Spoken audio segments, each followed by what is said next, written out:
in a state which you see as less desirable than your own. But at the same time, what Rousseau would argue in all of this is that for pity to function properly, it has to involve, as I said, this generalisation. It has to have a universalising element to it. And it can't just be that I suddenly, for example, feel sorry for the person that's going to the docks because they've murdered my son, because I wouldn't want to be going to the docks myself. It can't be based on that. It's got to be recognising it in terms of the kind of communal space. What's right for the communal space that we live in? And that's what that would be, and that's why he said it's so important. Pity would become illegitimate if it wasn't generalised. So I think that kind of, again, it comes back to this whole question of how do we socialise passions. That's what it comes down to for Rousseau. Thinking through our responses and how do they relate to the kinds of institutions that we live in. Excellent. That answers that brilliantly. And the last one was on pity in animals. Animals, yeah. Yeah, well, Rousseau actually, I mean, it's Lévi-Strauss that talks extensively about this and the role of pity. Rousseau sees pity as something that all of the living, and that would include animals, have. This what he sees as this kind of fleeing from pains, fleeing from, in fact, moments when you see, in fact, suffering. But in animals, the difference is that there's no imagination. He doesn't believe animals have imagination. And it's imagination which makes pity humanised, if you want, because it allows for a recognition, if you want, of my difference from you as the basis for my need to identify with you. Because if I felt pity, if I had an immediate relationship with you, my immediate reaction to your suffering would be what? To flee. You see, it would be wouldn't actually involve me in any critical thought process about what does that demand of me. So, well, he sees pity as something that extends to all of humanity, and the sort of man-animal divide in Rousseau is very, very fluid, keeps it very, very fluid, precisely because he doesn't want to set up sort of neat oppositions between animal and man, because then he sees that as a dangerous process, because it then does, obviously, establish relations of strong and weak, and what the strong can do to the weak. He does have this idea that what differentiates us as humans is perfectibility, and perfectibility is our freedom, if you want, to change, almost unlimited freedom to change, but what that freedom to change doesn't allow us to ever become whole, if you want, to change where we become complete, because if we're perfectible, and that's what defines us as human, we remain perfectible. Yeah, exactly, we can never be perfected. We can always change for better or for worse, and that rests again on imagination. That rests on the moment where we take account of finitude, where we recognise our absence in the world as bringing into question who we are and what we want to be, and then that is opening up a possibility of change as well. But that change is that actually perfectibility raises ethical questions, because we can always change for the better or for the worse, and we realise how our actions kind of retrospectively. So we take account of our actions retrospectively, and therefore have to remain responsible for them. Jerry. I think you have to be right about your reading of the social contract. I think that's very important in terms of political theory now, especially with contemporary agonists like Bonnie Honig and people, and Hannah Arendt especially, holding up Rousseau as this articulator of modern theories of sovereignty that do specifically exclude all forms of otherness. I wonder if pity is the right way to get to it, though. And you've talked a lot about, you've used the term recognition a lot. We're talking about self and other a lot. And then if we can tie that back to this distinction between man and animal, which I do actually think is stark in Rousseau, but human and animal is not stark. That's the important one that come together. And that's at the level, it is at that level where pity is operative. Pity is prior to reason, importantly. Once reason happens and imagination happens, and we can generalize all passions, then we have to deal with animal prop. And there's a whole other literature with Frederick Neuhauser and O'Hagan and Dent trying to reread animal prop as the roots of a theory of recognition. So I wonder, we've been also talking about a suspension of pity. When do we think about acting on pity or not? And as soon as this notion of thinking and choosing and comparison comes in, I think Rousseau would want to argue that it's amour propre that's motivating us. The point of pity in the sort of moral psychology is to temper this overarching desire for amour propre. So I just wondered how you would fit amour propre into this. Yeah. And then also there's, given that, if I can move on, given that he says in Emile that property is the condition of the possibility of ethics, and that's an important stage in the foundation of politics. Yeah. I think that the biggest error that people have, like Arendt, is reading the social contract in Book 1 as the foundational moment of politics, when really, probably Book 2, Chapter 7, when the legislator comes and instantiates politics, that's the political foundation. So I wonder how you would add amour propre and the legislator into it. Thank you. Well, certainly. Right. Well, I'll deal with the legislature in a moment. It's something I've recently written on. So amour propre. Well, amour propre doesn't have, if you want to, Rousseau. People often read it as a negative passion. People tend to start off and read it as amour propre is my ability to compare myself with others.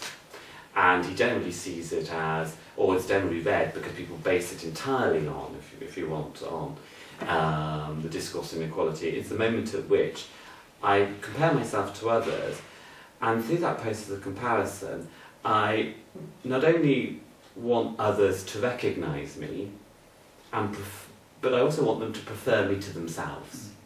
And it's what I was talking about with this relation of, if you want, the master and those that he dominates.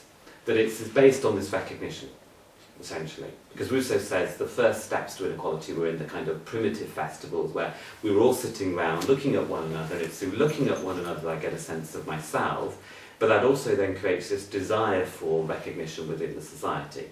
And while he sees that process of emulation quite useful, this recognition of amour propre, because amour propre, what it can do through comparing ourselves with others, it can allow us to acquire skills and talents that we wouldn't necessarily have through identification with others. It also has this excessive element to it, which you were talking about, where we want others to prefer us even to themselves. We want them to place us above our community. And this is what I was talking about, this kind of self-cancelling element to amour propre in this extreme form, because what it does is I seek recognition from others, but at the same time I want to deny them, I want to oppress them, I want to dominate them, I want to exclude the very source of the recognition I seek. And pity, in Catherine Freuse in her book Rousseau and Nietzsche, she doesn't see amour propre and pity as necessarily completely separate. She sees them as actually coinciding somewhere, that amour propre, this ability for comparison, is also central for my ability to begin to identify with others, and it has this because pity has a comparative element too. It's this opening up to others that you get in nature, which amour propre doesn't exist in nature. It's openness to others that pity, but amour propre is perhaps central for shaping it and for allowing us to, in fact, go through this comparative process of recognising, as I said, absence and presence differences. So on that level, you were saying that pity might not be the best way to start in terms of thinking through, what did you say? Recognition, I suppose, but then also this idea of,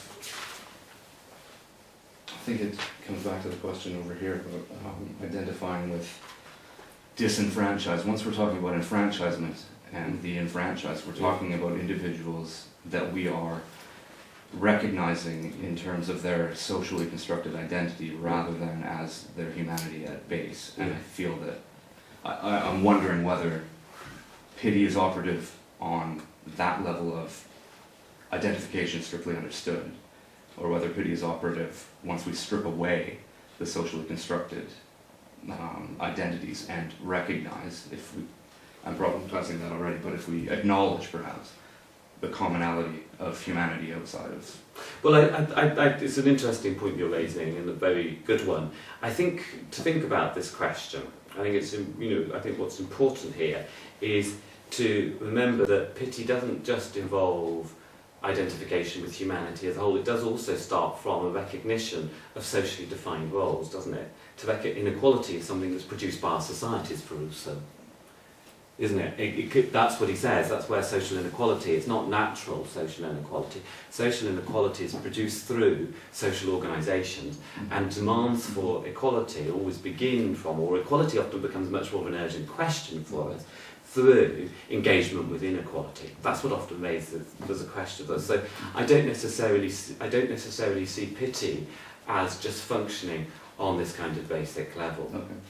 To come to the question of the legislator, and this is a really interesting point, because the legislator is perhaps one of the moments in Rousseau's thinking where you get the most important reflection on the democratic paradox.